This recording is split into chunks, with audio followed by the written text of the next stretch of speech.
Good evening, everybody. We got here another 1v1, this time between TheMax and MbL, and we are playing on Arabia. So let's get right into it. So, in the blue, we do have MbL playing as the Huns, and then his enemy in the red to the northwest of the map is TheMax playing as the Turks. Their maps so far fairly easily wall off if he decides to go this forward for TheMax. Lately, players do wall a little bit tighter, but TheMax might be going forward pretty easy with a couple houses. Barracks will be pretty locked in and have a solid area behind. Other than that, he does have back gold, backstone, forward berries. And then taking a look at MbL's base, back berries, backstone, side gold, so a little bit more open. But the front of his map is wide open. That is going to be much more difficult for him to get a full wall. He will likely just be walling into his town center as he goes up to the next ages. So what can we expect? Well, Huns, obviously a very strong civilization, used to be back in the day. Every single Arabia game, every single game you watched was a Huns Arabia 1v1. But nowadays, the meta's changed quite a bit. Huns are not necessarily the top Arabia civilization, actually pretty far from it in a lot of people's opinions. So, interesting to see what MbL does choose to go with. And we do see Turks for TheMax. Don't see them picked too often on Arabia at all. And TheMax is deciding to wall up way up here at the front to protect his large base. MbL was able to steal one of the sheep from TheMax, so that will obviously add up a little bit. Will he go for the boar steal? No, he is not. He does get a couple of free hits. Well, not free, he loses HP. He does get a couple of hits on the builder and runs away. This boar should be safe at this point in time. MbL, I know, very well known for his laming. Likely not going to happen here. But he does still have this sheep just sitting next to that wood line. Not doing anything with it as of now, but might be looking to... Nope, it is back with TheMax. Evet. Both players on the way up to the feudal age. TheMax waited for one more villager before he advanced through to the next age. And we'll see exactly what's expected as we see militia coming forward, but there will be full walls that these militia will hit. So not too much that a drush can do at this point in time. MbL might be a little bit behind. He might be able to force some extra walling from behind, but just houses behind, that's not going to cause too much damage now that Man-at-Arms is in.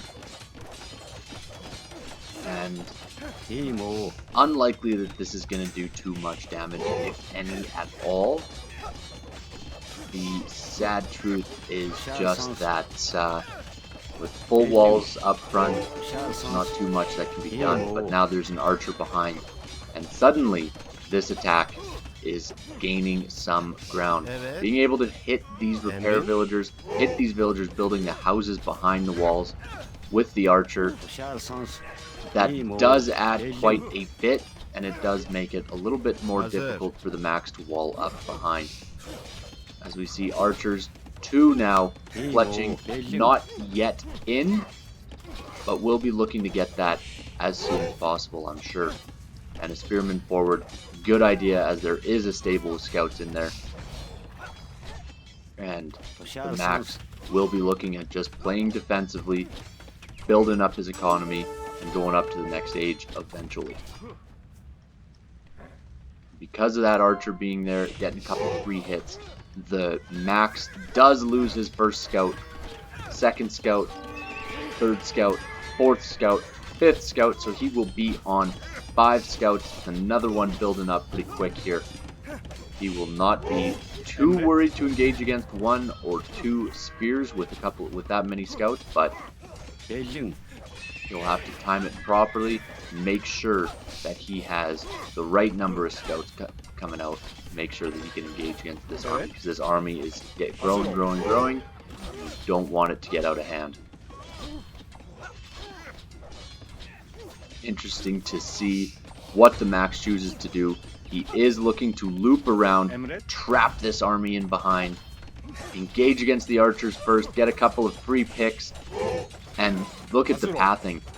The spearman was unable to get damage out right off the bat, but now both of the players in awkward positions, and an overall victory for MbL, as only 2 scouts remain from the original army of TheMax, and still a spearman, 2 man-at-arms, and a few archers out there as well. As TheMax, he does know where the mining camp is, but he doesn't know where the town center is.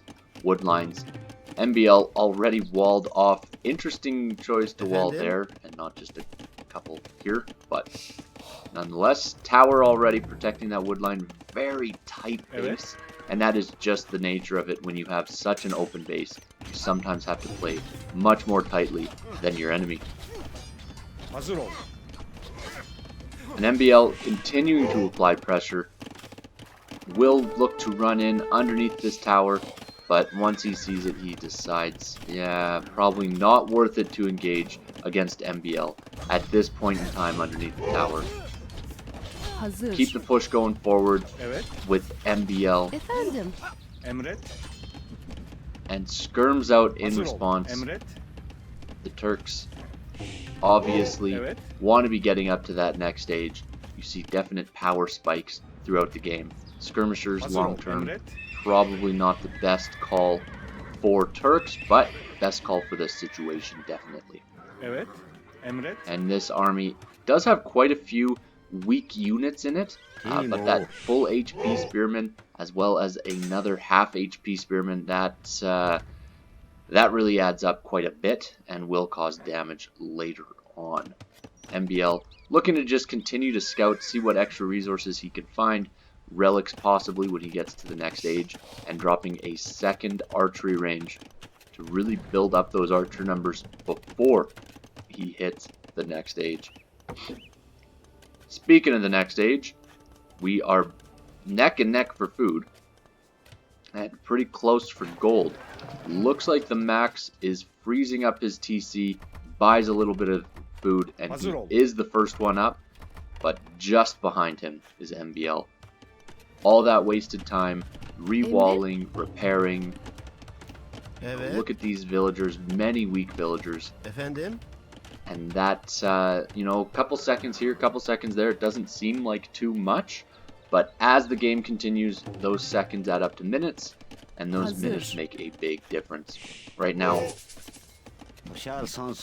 the definite advantage economically I would give to MbL. Look at the villager count. He has many more villagers than what the enemy has, and he is able to really do quite a bit. And TheMax looking to push a little bit more of an economic advantage where possible, but he is going to lose a lot of HP. He's going to lose a lot of units for not too much of a delay. I don't like the idea of that run-in. Maybe he thought the army of MbL was further forward, but at this point in time, not the best call. We do see 2 stables right now for the Turk player, as well as 1 archery range. I would like to see some cavalry archers eventually, but that might be a little ways away, as stone walls are coming up behind, house walls behind the palisades everywhere else. So he is looking to just turtle up and stay protected. Castle Age gets hit. What is the first move? TheMax, well known for being a pretty economic player. Will he go for a second TC right off the bat, or is he just going to go for more and more light cav? Obviously that free upgrade does help out quite a bit.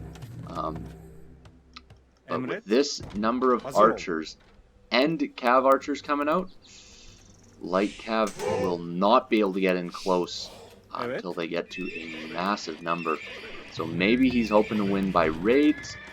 Maybe he's just hoping to outlast and then outboom later on. But these archers, talk about luck, going straight towards that town center. They will be able to range the TC, but not the villagers. So Efendim, hazır. still in a pretty safe spot is the Max, moving that around. And that is the only second town center right now. As far as MbL, still just on 1 TC, looking to just add as much military as possible, get a huge advantage, and get ahead where he can. Evet. And you know, we've got the Max building up some light cav, but look at this number. That's an army of 21 right now, able to engage against light cav, no problem. Especially in these choke points, houses will have to be deleted by MbL, which is never ideal. But even if they are, there are wood lines to hide up against, and these cavalry archers, very, very deadly for the Huns, able to run around, run circles around slower units, and do tons of damage once they get into your economy. Looking to wall to this wood line here, lots and lots of light cav. But let's take a look at the engagement. A couple skirmishers thrown in there. But the archer numbers are just too great. Not too much the light cavalry can do, even in these open engagements. The army is falling to shreds. MbL able to gain his advantage early, able to grow that military, never quite losing his entire military at any moment. Now, suddenly, there's 14 military for one of these players in the base of the other. And there's a total of 24 military for MbL that are streaming forward now, trying to get in.